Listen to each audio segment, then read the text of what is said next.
Okay, so this video is going to be a look at Bulldoze. Yes, there's been another name change. In England, Bulldog was named Bulldoze. Don't ask me why, it just was. And it's not like Scorpion and Stinger, where I've willed myself to see it as Scorpion. This will always be Bulldoze, because I got the toy well before I saw the cartoon, so it's just ingrained in my memory. As soon as I clap eyes on this, it's Bulldoze, even though it's a horrible name for it. Because if you think about it, it's a machine named after another machine. But I've got a sort of explanation for it, and it comes when you transform it to tank mode. Just show you. It's this bit at the front when you put Boris Bushkin in. Putting it at the front here, this bit opens up, and it does that look like a little bit like a shovel of a bulldozer? Maybe, perhaps stretching the imagination. But it's not permanent though, because it closes back up. Now it doesn't look like a shovel and a bulldozer. Now it looks like a tank. So why they called it Bulldoze, I will never know. If anybody knows, please let me know. There's a lot of name changes going on in the racing series. Bullet became Bandit, which I sort of understand, because it's a kids' cartoon and bullets have violent connotations. But they left Switchblade alone. That's named after a knife. So knives are okay, but bullets aren't. Doesn't make any sense. And also, they fight each other. M.A.S.K and Venom fight each other for the entire episode. They fire high-powered weapons at each other, trying to maybe kill for 22 minutes. So changing a few names doesn't really cut back on the violence of it, or action if you like. Now, I always see the racing series, which Bulldoze is from, as the next generation of the Series 1 toys and vehicles. Like Wildcat was like the next generation Firecracker, Bullet Bandit was the next generation Condor, and Bulldoze here was like the next generation Rhino. I always thought, who would win in a battle between the M.A.S.K trucks, Bulldoze or Rhino?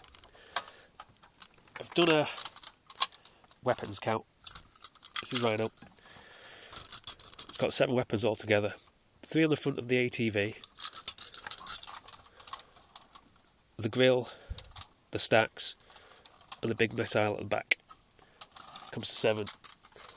Whereas Bulldoze only has 6. The stacks, the saw, 2 guns at the top, and the smaller missile at the back comes to 6. So it is sort of outmatched by Rhino. And also, because of the very fact that Rhino can split apart with the ATV and the main truck cab, I think Rhino would win. It would just split apart and attack it on both sides, and I think Bulldoze would lose, which is a shame, because I'd want Bulldoze to win, because I slightly prefer it. But it is the underdog, or the Bulldog underdog, if you like. Now, when I was a kid, I used this as a people carrier, because it can carry a lot of agents. You know, in the heat of battle with Venom, agents would have lost their machines, destroyed, disabled, so they'd send Bulldoze in here to carry them, to fetch them out, bring them to safety. I'll show you. You put 2, Boris is in the cab, don't forget. Oh, he's not going to fit. Come on, Matt. Right, there's one. Give it 2 in the cab, and then just load up the back with agents who have lost their vehicles.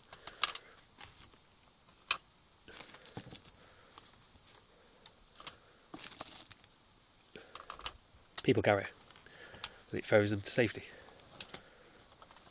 That's what I used it for anyway, its main purpose. Now, looking at it recently, it struck me what it does remind me of, now a little, only a little mind, is the tumbler from the Dark Knight trilogy, the new Batmobile. That sort of low down tank feel, only a slightly bit, but I think it's still I'd like to think the tumbler was based on Bulldoze, that Christopher Nolan, the director, was a M.A.S.K fan, and he based it a little bit on Bulldoze. It's a nice idea, probably not true, but it's a nice idea nonetheless. Alright, so that's it. That's my look at Bulldoze. Hope to see you all on the next look at video.